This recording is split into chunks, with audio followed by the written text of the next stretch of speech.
So there we go. Right, let's move it on, guys, and let's talk about strikers. Okay, a lot of people asking about it in the chat. Now, David Ornstein has been speaking today on the Athletic podcast, and he's been speaking about a lot of different things, but he mentions the strikers at United. Benjamin Sesko and Ollie Watkins are on Manchester United's list of strikers this summer. Now, that doesn't take a genius to figure out, doesn't it not? Two of the best strikers. Two of the best strikers. Two very good strikers. Two of the top strikers in Europe, potentially. Now, these are the two for me. And I think the majority of Manchester United fans are in the same boat here. It's got to be either Watkins or Sesko. It really, really does, to be quite honest with you. And we'll get on to another name in a moment.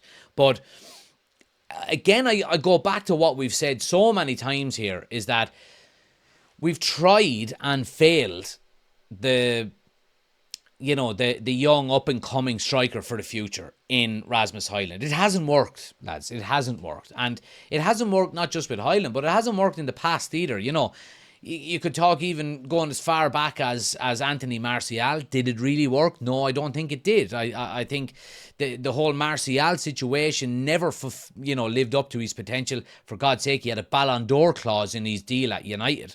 So I don't think we can afford to go for an up-and-coming striker, the likes of Rasmus Højlund again. Now, I mean, we talk about Benjamin Sesko. He is only 22 years of age. So I think Højlund is the same. Is he? Is Højlund the same? He is. This is the reason why I'm leaning towards Ollie Watkins on the striker search.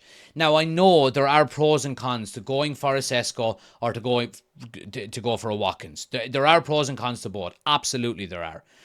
The pros for Sesko is obviously his age, and you would get a lot more time out of him. You would be able to give him a 6-year deal. Absolutely. And he's not even in his prime yet. But you are taking that chance that he would come to the Premier League and not fulfill his potential. Ollie Watkins, on the other hand, has been scoring double figures in the Premier League for, is it 5 years now? I think 4 years at least.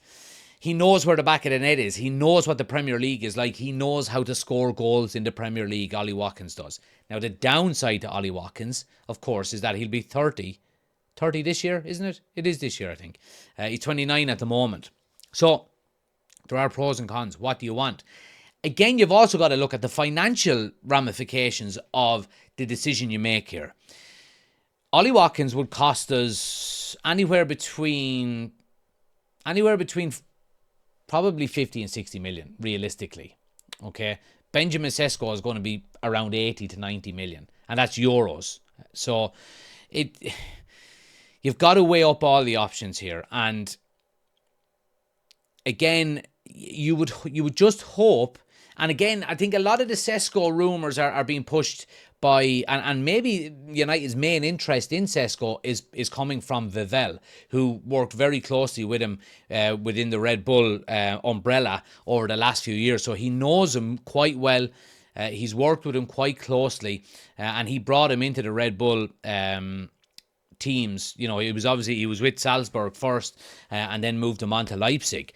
So Vivell knows what he's talking about when it comes to Benjamin Sesko. We did hear reports a couple of weeks ago, or maybe a little bit shorter than that, maybe a week or 10 days ago, that Sesko wasn't overly concerned about no Champions League football next year either, which obviously is great to hear from a Manchester United standpoint, because it means that, again, when we go back and similarly to what we said about Mbeumo and about Cunha, these players are going to sign because they want to play for Manchester United, and not just because they want to play Champions League football or they want a massive, pay raise or whatever the case may be. Majority of people coming to the likes of United or Liverpool or Arsenal or Chelsea or City are going to get a pay rise anyway.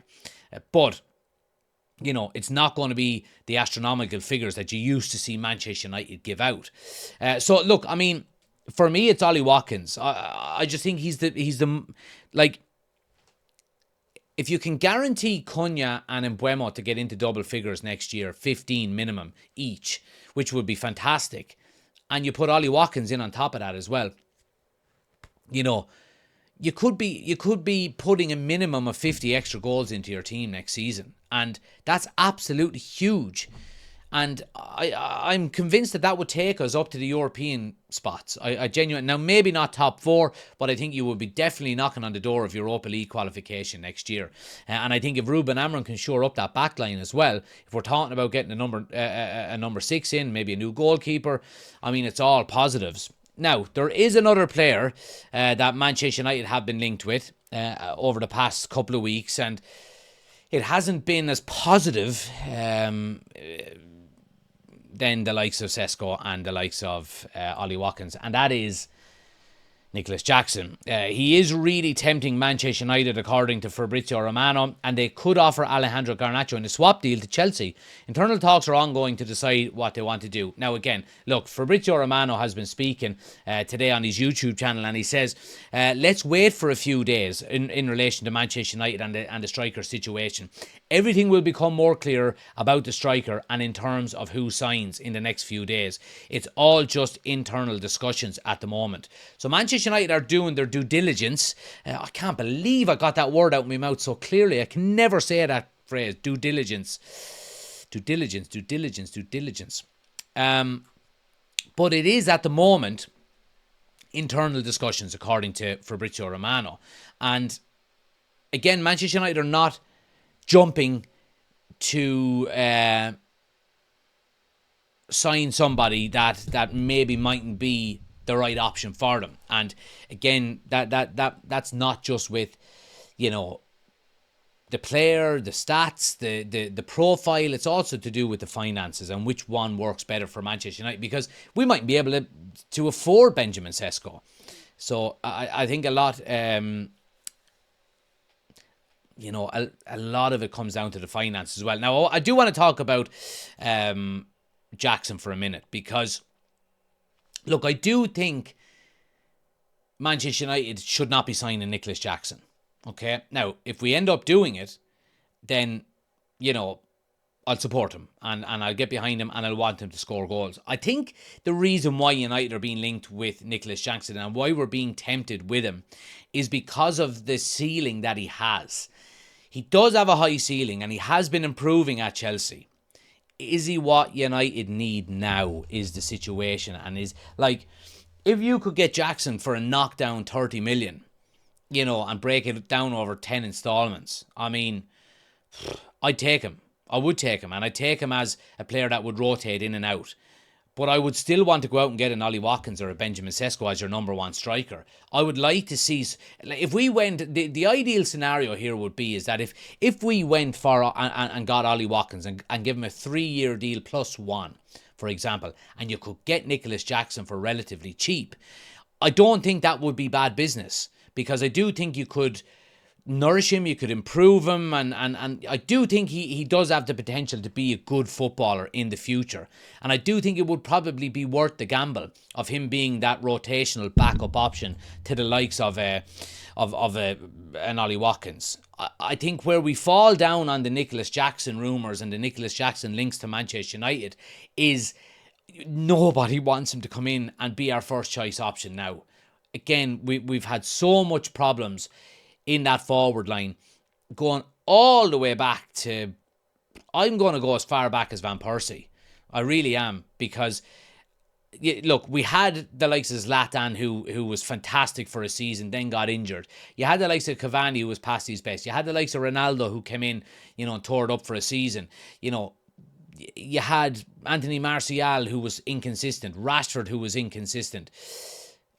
I think the last proper striker we had who done, and again, you could even say Van Persie, you know, only done it for 1 year under Ferguson before Ferguson retired. So we need to get this right. We need to get this right. We really, really do. And I think if we do get it right and we get a striker in that we can guarantee will be there for the next 2 or 3 years, scoring goals on a consistent basis, I think it could only be a benefit to us. We can't afford to go down the unproven route again. We just can't. Now, does Benjamin Sesko fall into that category? I mean, I think there's a strong possibility he does. There's a strong possibility he does. But again, I would rather get a Sesko than a Nicholas Jackson, to be quite honest with you.